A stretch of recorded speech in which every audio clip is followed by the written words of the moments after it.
story. A very good story. You want to hear it? There he is, a dumb kid wondering what the future held.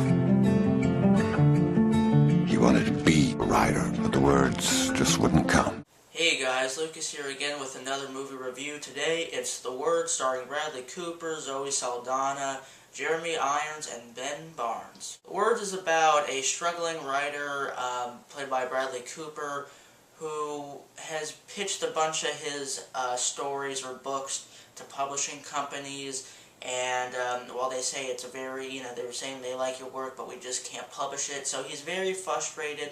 But one day on a trip that he goes on, he finds this little satchel, and it has this story in it, or this kind of book that's written on these really old pages, and he reads the story, he thinks it's amazing, and he just starts typing it on his computer and sells the book as his own, and he becomes very successful and popular, but then he has to pay for plagiarizing this other man's work, played by Jeremy Irons. Basically, Bradley Cooper has to tell Jeremy Irons, yeah, listen, we fucked up. I really didn't have any expectations going into The Words at first because I never watched the trailer. I only really saw the poster, and I think Bradley Cooper's a very good actor, and I liked the cast, and I thought the concept was interesting ever since I heard when the movie got announced. So I really didn't have any expectations until maybe a week ago when the reviews started pouring in. It got like a 17 or 18% on Rotten Tomatoes, and critics were just really bashing this movie. And when I saw it yesterday, and it's nowhere near as bad, I think, as critics are making it, but the movie had so much potential, and I'll get to that later. First off, the performances in this movie really save it because Bradley Cooper is great as the main character. While he's doing these things that you're like, oh man, that's messed up, the movie does a very good job at making you understand why he would do this, and it's kind of just in a moment of this one moment that he would do this. He probably wouldn't do this at any other moment, but just for this one moment something kind of slips in him, but you understand why he does it. So the movie does a very good job in making him seem less selfish than the average person. Zoe Saldana, who plays his wife, was also very good. This movie is very realistic in the portrayals of people. She's not like the naggy kind of wife. She's very supportive. She's not a bitch in any way like a lot of these movies can make her, or make the type of role out to be. She's very believable, and I thought she was very good in the role.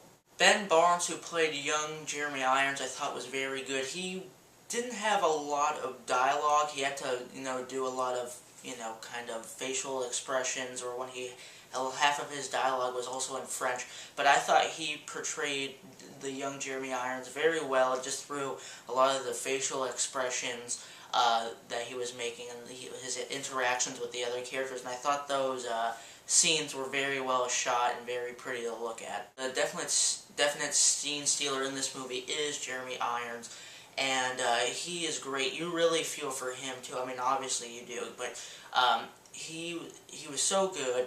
You really see where he was coming from, and you really feel bad for this guy. Just when you get into his backstory and stuff, you already feel bad for him because his work was plagiarized, but you're like, wow, dude, you caught a tough break.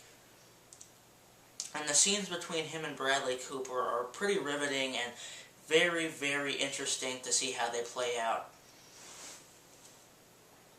And that's the thing with this movie that's so frustrating, because the first 45 minutes to an hour of this movie, I was so riveted, I was so on board, I was so invested, the story was intriguing, I was thinking, like, how could people hate this movie so much? And then you get to this point in the movie involving Dennis Quaid's character and Olivia Wilde's character, and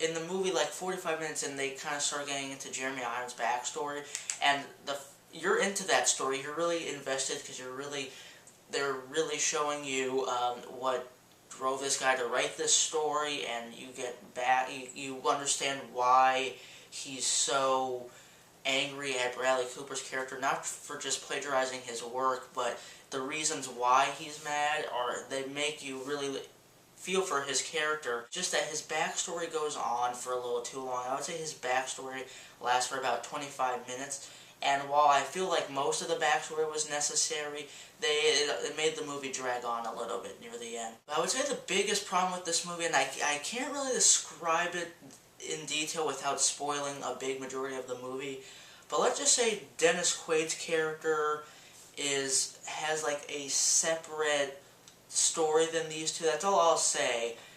And I wish they cut his whole character out, because they could have focused more on the Bradley Cooper character story and the Jeremy Irons character story without having this. And having Dennis Quaid's story in there, it kind of, when you think about him in there while you're watching the Bradley Cooper Jeremy Irons story, you kind of are like, well, I would be a lot more invested if Dennis Quaid's story wasn't in here, because it makes you think ahead and you're like, oh, I don't want it to go there. If that makes sense. If you've seen the movie, you probably know what I'm talking about, but I could see if you haven't seen it, it might be a little bit confusing. It doesn't happen very often where I'm so in love with a movie for the first 2/3 or first, hour or so, and then it just kind of keeps steadily going downhill, and it's so frustrating because I want to like this movie so much. I've been in desperate need for a really, really good movie, but unfortunately this wasn't it, and the last 30 minutes or so really bogged the movie down. It really becomes less interesting as it ends. So it's a very frustrating movie to watch. I would say it's definitely worth checking out as at home, like on a rental or on demand, just for that first 45 minutes, because that first 45 minutes are so great, you're so invested, the story's intriguing, and then you just hit that point, you're like, oh no, this is where it goes downhill. But it's not a bad movie. When you see that 17% on Rotten Tomatoes, I think it's a little harsh. The movie's just frustrating. It's a lot of wasted potential, but I would still give it a 2.5 out of 5. I want to get it to 3, but the movie just kind of declines so much that I can't. Anyway, that's my review of The Words. If you've seen this movie, I really want you to comment what you thought about the Dennis Quaid's character, and if that kind of bogged down the movie for you. Did you feel that was kind of unnecessary? And also, I thought the ending of the movie kind of left me a little cold. I didn't really want to focus on this character near the end, so that also kind of left me kind of cold when I left the theater. But please tell me what you thought of the movie if you've seen it. Please comment, rate, and subscribe for more reviews, and I'll see you guys later.